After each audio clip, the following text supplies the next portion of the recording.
برادران ملت اسلامیہ، رفیقان گرامی، السلام علیکم ورحمۃ اللہ تعالی وبرکاتہ۔ رضا ایجوکیشنل اینڈ ویلفیئر ٹرسٹ اطلاپور کی جانب سے میں فقیر شبیر احمد رضوی عینی آج بتاریخ 19 اپریل 2020 دن جمعرات ہے۔ آنے والی رات بڑی مبارک مقدس رات ہے جسے شب برات کہا جاتا ہے۔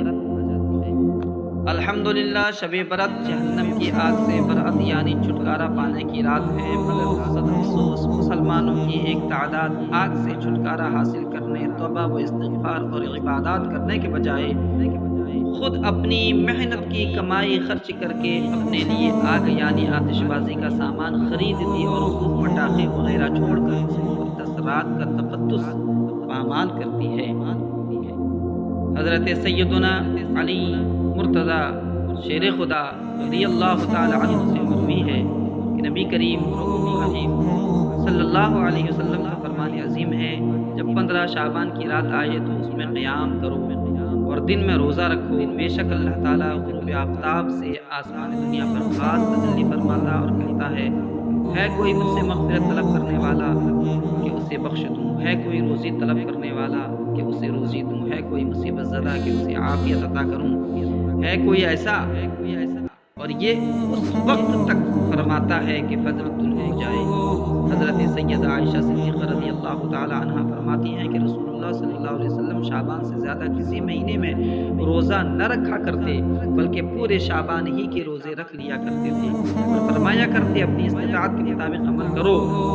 کہ اللہ عز و جل اس وقت تک اپنا فضل نہیں روکتا، اس وقت تک اپنا فضل نہیں روکتا جب تک تم اکتا نہ جاؤ۔ حضرت سیدنا اسامہ بن زید فرماتے ہیں میں نے عرض کی یا رسول اللہ صلی اللہ علیہ وسلم، میں دیکھتا ہوں کہ جس طرح آپ شعبان میں روزے رکھتے ہیں اس طرح کسی بھی مہینے میں نہیں رکھتے۔ فرمایا رجب اور رمضان کے بیچ میں یہ مہینہ ہے، لوگ اس سے غافل ہیں، اس میں لوگوں کے اعمال اللہ رب العالمین کی طرف اٹھائے جاتے ہیں اور مجھے یہ محبوب ہے کہ میرا عمل اس حال میں اٹھایا جائے کہ میں روزہ دار ہوں۔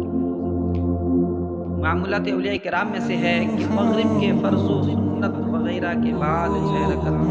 نفل 2 رکعت کر کے ادا کیے جائیں۔ پہلی 2 رکعتوں میں درازی عمر کی نیت کریں، دوسری 2 رکعتوں میں بلاؤں سے حفاظت کی نیت کریں، تیسری 2 رکعتوں میں محتاجی سے بچنے کی نیت کریں۔ ان 6 رکعتوں میں سورہ فاتحہ کے بعد جو چاہیں وہ سورتیں پڑھ سکتے ہیں۔ بہتر یہ ہے کہ ہر رکعت میں سورہ فاتحہ کے بعد 3 بار سورہ اخلاص پڑھ لیجیے، ہر رکعت کے بعد 21 بار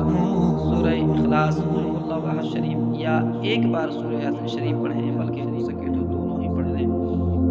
یہ بھی ہو سکتا ہے کہ کوئی ایک بلند آواز سے سورہ یاسین شریف پڑھے اور دوسرے خاموشی سے خوب کان لگا کر سنے۔ سال بھر جادو سے حفاظت کے لیے اس رات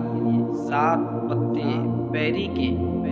پانی میں جوش دے کر جب پانی نہانے کے قابل ہو جائے تو غسل کریں، تمام سال جادو کے اثر سے محفوظ رہے گا انشاءاللہ۔ دعا ہے اللہ تبارک و تعالیٰ اس پہ ہم سب کو عمل کی توفیق عطا فرمائے۔ السلام علیکم ورحمۃ اللہ۔